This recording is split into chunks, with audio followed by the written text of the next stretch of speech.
আরেকটি এই যে প্লাস্টিক সার্জারি, এটার সাবস্পেশালিটি সম্পর্কে যদি আমাদেরকে একটু বিস্তারিত বলেন। আসলে আমাদের যারা আমরা সার্জারির সাথে জড়িত সার্জন, তাদের কাছে প্লাস্টিক সার্জারি এখন খুবই পপুলার একটি সাবজেক্ট, এবং যারা এখন নতুন করে এই সার্জারিতে ক্যারিয়ার করতে চাচ্ছে তাদের কাছেও প্লাস্টিক সার্জারি একটা নতুন দিগন্ত সৃষ্টি করেছে। যদিও বাংলাদেশে প্রায় 20 বছর যাবৎ প্লাস্টিক সার্জারি নতুন আমাদের ডিপার্টমেন্টটা খোলা হয়েছে, কিন্তু এই পপুলারিটি অর্থাৎ অ্যাস্থেটিক সার্জারির যে পার্টটা, সেই পপুলারিটি কিন্তু এসেছে বিগত কিছুদিন যাবৎ, অর্থাৎ বিগত 5-6 বছর যাবতই আসলে অ্যাস্থেটিক সার্জারির এই অংশটুকু, যেটা প্লাস্টিক সার্জারির একটা পার্ট, সেটা প্রসার লাভ করেছে। তবে আমাদের বডির একদম মাথা থেকে টো পর্যন্ত, অর্থাৎ পায়ের আঙ্গুল পর্যন্ত প্রতিটি জায়গায় কিন্তু আসলে প্লাস্টিক সার্জারির রোল রয়েছে। আসলে যেখানে জেনারেল সার্জারি শেষ হয়ে যায়, যেখানে জেনারেল সার্জারি আর কিছু করতে পারে না, সেখানে আসলে আমরা প্লাস্টিক সার্জারি বা রিকনস্ট্রাকটিভ সার্জারির শুরু হয়। আপনি যদি মাথা থেকে শুরু করেন, চুল পড়ে গেলে সেই চুল লাগানো, সেই হেয়ার ট্রান্সপ্ল্যান্ট থেকে শুরু করে, যদি চোখের সৌন্দর্যের জন্য ব্লেফারোপ্লাস্টি চিন্তা করেন, যদি নাকের সৌন্দর্য বা নাকটাকে নতুন করে তৈরি করার জন্য রাইনোপ্লাস্টির কথা চিন্তা করেন, আপনি যদি চিন লিফট করতে চান, অর্থাৎ আপনি যদি চিনকে অগমেন্ট করতে চান, সেখানে চিন আমরা নতুনভাবে তৈরি করতে পারি। আপনি যদি ব্রেস্টের অগমেন্টেশন বা ব্রেস্ট ক্যান্সারের পরে নতুনভাবে ব্রেস্ট তৈরি করার কথা চিন্তা করেন, সেখানে ব্রেস্ট রিকনস্ট্রাকশনও প্লাস্টিক সার্জারির পার্ট। অ্যাবডোমিনোপ্লাস্টি অর্থাৎ পেটের যেই পরিবর্তনটা অনেক সময় দরকার হয়ে যায়, সেটাও প্লাস্টিক সার্জারি করে থাকে।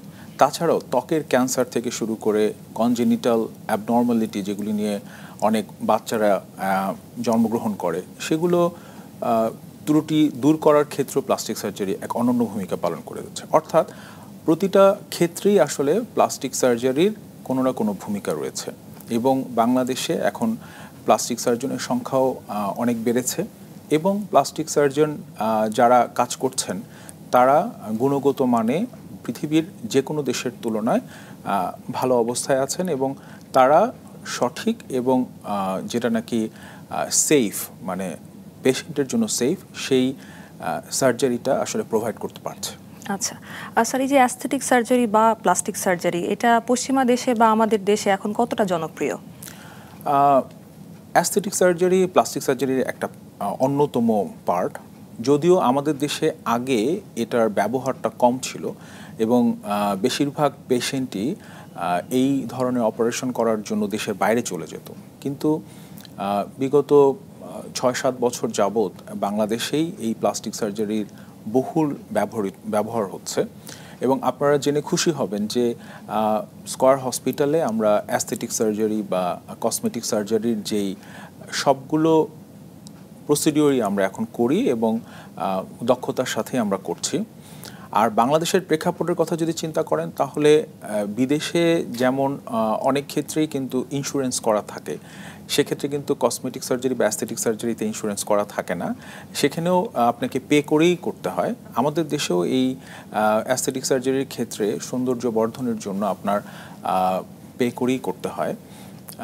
সেক্ষেত্রে তুলনামূলক আমাদের দেশে খরচটা অনেক কম এবং সেফ। আর একটা সবচেয়ে যেটা নাকি আমাদের দেশে যদি করা হয়, তাহলে ফলো আপটা অনেক ভালোভাবে করা যায়। যদি আপনারা বিদেশে কখনো এই অপারেশন করতে যান, তাহলে অপারেশন করার পরবর্তী যে ফলো আপটা, সেটা কিন্তু অনেক সময়ই প্রবলেম ক্রিয়েট করে। সেক্ষেত্রে আমি বলবো যে বাংলাদেশের যে সেন্টারগুলো এখন রয়েছে, সেসব জায়গায় যদি আপনারা অ্যাস্থেটিক বা কসমেটিক সার্জারি করেন, তাহলে আপনাদের এই ফলো আপের যে প্রক্রিয়াটা আছে, সেই প্রক্রিয়াটা সহজ হবে। আচ্ছা স্যার, আপনি তো এই যে প্লাস্টিক সার্জারির মধ্যে অ্যাবডোমিনোপ্লাস্টি, রাইনোপ্লাস্টি, অনেকগুলো সার্জারির কথা আমরা শুনলাম স্যার। আজকে আমাদের আলোচ্য বিষয় অ্যাবডোমিনোপ্লাস্টি। স্যার, এটা সম্পর্কে একটু বিস্তারিত জানতে চাই, কী ধরনের অস্ত্রোপচার অ্যাবডোমিনোপ্লাস্টি? অ্যাবডোমিনোপ্লাস্টি বা টামি ট্যাক অ্যাকচুয়ালি একটি সৌন্দর্য বর্ধনের একটা প্রসিডিওর। এটা হচ্ছে আমাদের পেটে যখন নাকি অনাকাঙ্ক্ষিতভাবে ফ্যাট বা চর্বি জমা হয়, সেই ফ্যাট বা চর্বিকে যদি আমরা পেট থেকে দূর করতে চাই, তখন আমরা যে প্রসিডিওরটা করি তাকেই বলা হয় অ্যাবডোমিনোপ্লাস্টি বা টামি ট্যাক সার্জারি। এই সার্জারিটা আমরা আসলে দুটো পদ্ধতিতে করতে পারি। একটা হচ্ছে টোটাল মানে ক্লাসিক যে অ্যাবডোমিনোপ্লাস্টি অর্থাৎ পুরো অ্যাবডোমেনটাকেই আমরা রিকনস্ট্রাক্ট করি এবং সেক্ষেত্রে আমাদের যে নাভিটা থাকে অর্থাৎ আম্বিলিকাসটা থাকে সেটাকেও আমরা রিকনস্ট্রাক্ট করি।